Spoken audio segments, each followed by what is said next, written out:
A very warm good evening to all of you. I'm Babita and chemical bonding के next video में आज हम पढ़ने वाले हैं कुछ ऑक्सो एसिड्स के बारे में.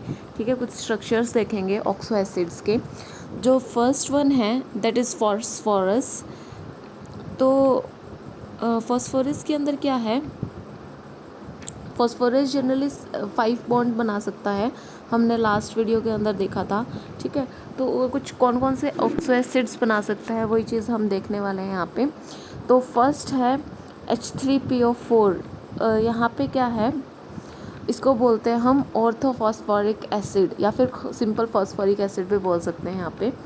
यहाँ पे फॉस्फोरस ने ऑक्सीजन के साथ डबल बॉन्ड बना रखा है और 3 OH के साथ बॉन्ड बना रखा है. तो टोटल अगर वैलेंसी देखें हम यहाँ पे तो कितनी है, 2 3 4 5 नंबर ऑफ बॉन्ड्स ने यहाँ पे बना रखे हैं.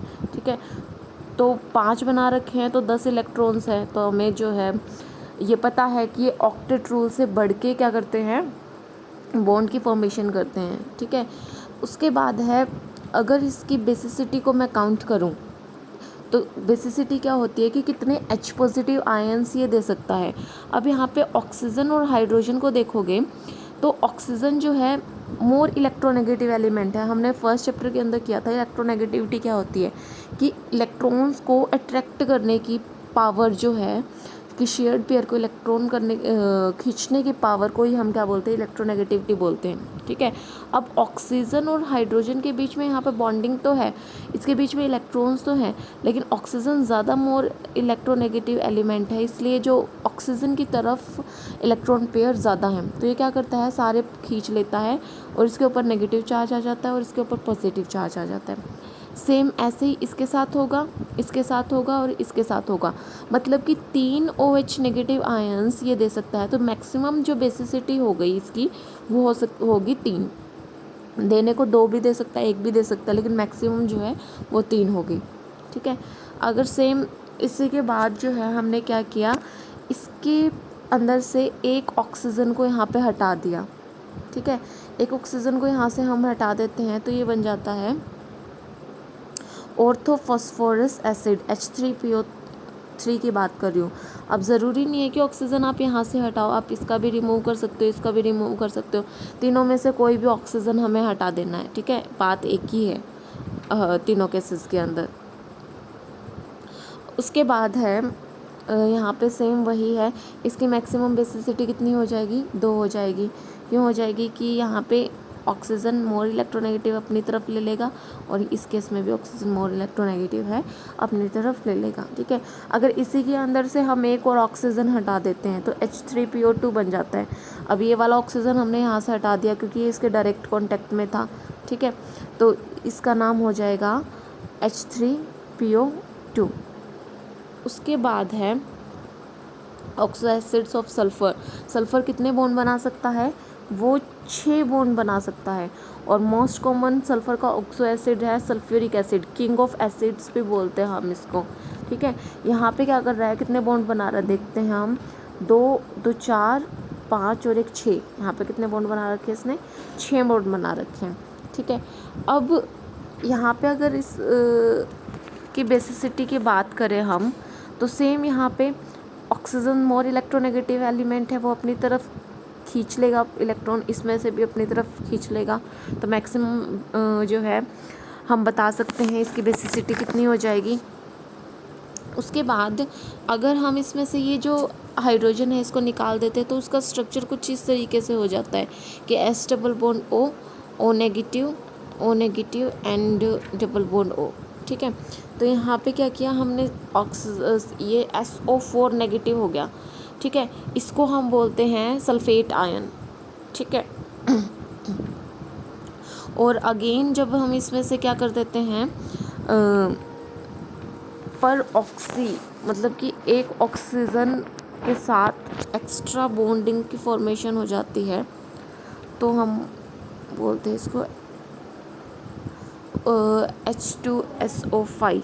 H2SO5 का यहाँ पे स्ट्रक्चर नहीं दे रखा है, पहले इसी को देख लेते हैं. H2S2O8. यहाँ पे क्या है, इसको हम पर ऑक्सो डाई सल्फ्यूरिक एसिड भी बोलते हैं। यहाँ पे अगर ध्यान से देखोगे तो 2 सल्फ्यूरिक एसिड है इस बारी, ठीक है। और पर ऑक्सी क्यों बोल रहे हैं हम, जब ऑक्सीजन और ऑक्सीजन के बीच में सिंगल बॉन्ड की फॉर्मेशन हो जाती है तो इसको हम पर ऑक्साइड बोलते हैं, इसलिए यहाँ पे है पर ऑक्सो डाई सल्फ्यूरिक एसिड बोल रहे हैं हम इसको, ठीक है। और उसके बाद है O7 भी होता है, अगर ये हम हटा देते हैं तो O7 की फॉर्मेशन हो जाती है और उसको शायद कॉमन नेम ओलम होता है, काफ़ी फेमस नेम है। उसके बाद है H2SO6। O6 में क्या है, ये दोनों ऑक्सीजन को जब हम रिमूव कर देते तो डायरेक्ट सल्फ़र और सल्फ़र के बीच में बॉन्ड हो जाती हैं। और एक होता है H2SO3 भी होता है, यहाँ पे क्या होता है सल्फ़र डबल बॉन्ड OH और इस तरफ भी OH, तो ये यहाँ पे क्या है H2SO3, ठीक है, सल्फरस एसिड्स बोलते हैं इसको। और उसके अलावा थायोसल्फ्यूरिक एसिड भी होता है, उसके अंदर क्या होता है, थायो के अंदर हम ये जो ऑक्सीजन है इसकी जगह पे सल्फ़र लगा देते हैं, ठीक है, और यहाँ पे डबल बॉन्ड O, तो इसका नाम है थायो सल्फ्यूरिक एसिड। जब हम ऑक्सीजन को हटा के वहाँ पे सल्फ़र लगा देते हैं, ठीक है, तो उसका नाम हो जाता है थायो, इसलिए हम इसको थायो बोलते हैं। और जब ये दोनों H पॉजिटिव यहाँ से निकल जाएंगे तो क्या बना लेगा H2O3 2 नेगेटिव।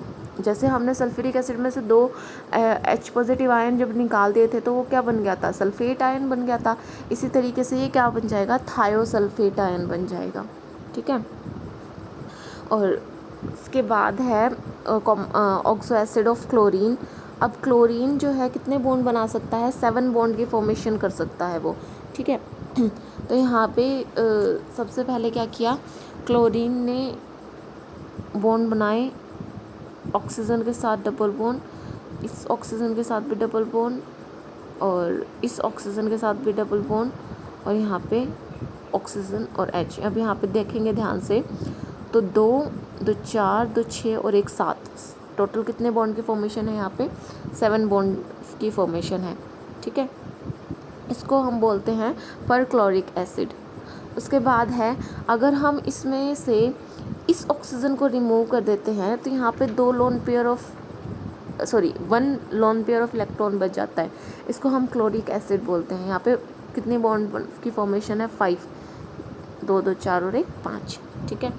उसके बाद है जब हम इसमें से भी एक ऑक्सीजन को रिमूव कर देते हैं, इस ऑक्सीजन को जब हमने रिमूव कर दिया या फिर ऊपर वाले को जब हमने रिमूव कर दिया तो ये हो जाता है HClO2, ठीक है। HClO2 के अंदर इसके अंदर 2 लोन पेयर ऑफ इलेक्ट्रॉन हो जाएंगे और इसको हम बोलते हैं क्लोरस एसिड। और जब हम इसके अंदर से भी एक ऑक्सीजन हटा देते हैं, ये वाला ऑक्सीजन जब हमने हटा दिया तो इसके ऊपर कितने इसके ऊपर हो जाएंगे, 1 लोन पेयर ये, दूसरा ये और तीसरा ये, 3 लोन पेयर ऑफ इलेक्ट्रॉन हो जाएंगे। इसको हम HClO या फिर HOCl कुछ भी बोल सकते हैं इसको, ठीक है। और इसका नाम है हाइपोक्लोरस एसिड। अब एक और चीज़ अगर मैं बताना चाहूँगी यहाँ पे, जनरली क्या होता है कि पहले क्या होता है, फ्लोरीन होता है, फिर क्लोरीन, फिर ब्रोमीन, फिर आयोडीन। तो फ्लोरीन तो ऑक्टेट रूल को तोड़ता नहीं है, वो तो फॉलो करता है, इसलिए वो ज़्यादा बॉन्ड की फॉर्मेशन नहीं कर सकता। अब क्लोरीन यहाँ पे 7 बॉन्ड बना रहा है, तो क्लोरीन के साथ जो ये एसिड ऑक्सो एसिड्स बनाए हैं हमने, तो इसी तरीके से हम ब्रोमीन और आयोडीन भी यही ऑक्सो एसिड्स बना सकते हैं, ठीक है। अगर मैं यहाँ पे क्लोरीन की जगह ब्रोमीन रख दूँ या फिर आयोडीन रख दूँ तो वो भी सेम बॉन्डिंग की फॉर्मेशन करेगा, जैसे कि HbRO4 बना सकता है वो भी यहाँ पे, ठीक है। HbRO4 बना सकता है और HiO4 भी बन सकता है अगर हम क्लोरीन की जगह आयोडीन रख देते हैं तो, ठीक है, HiO4। HClO4 भी बना सकता है। सेम इस केस में HbRO3 HClO3 बना रही है तो HbRO3 भी बना सकता है, HiO3 भी बना सकता है। इस केस के अंदर क्या है, HClO2 बना रहा है तो HbRO2 भी बना सकता है, HiO2 भी बना सकता है। और इस केस में HOCl या फिर HClO बना रहा है तो HbRO भी बना सकता है, HiO भी बना सकता है और HiO या HOI दोनों चीज़ बना सकता है। ठीक है, तो आज हमने कुछ ऑक्सो एसिड्स के बारे में पढ़ा और स्ट्रक्चर्स देखे फास्फोरस के जो कि 5 बॉन्ड बनाता है, सल्फ़र जो कि 6 बॉन्ड बनाता है और क्लोरीन 7 बॉन्ड की फॉर्मेशन करता है। तो दैट्स ऑल फॉर टुडे।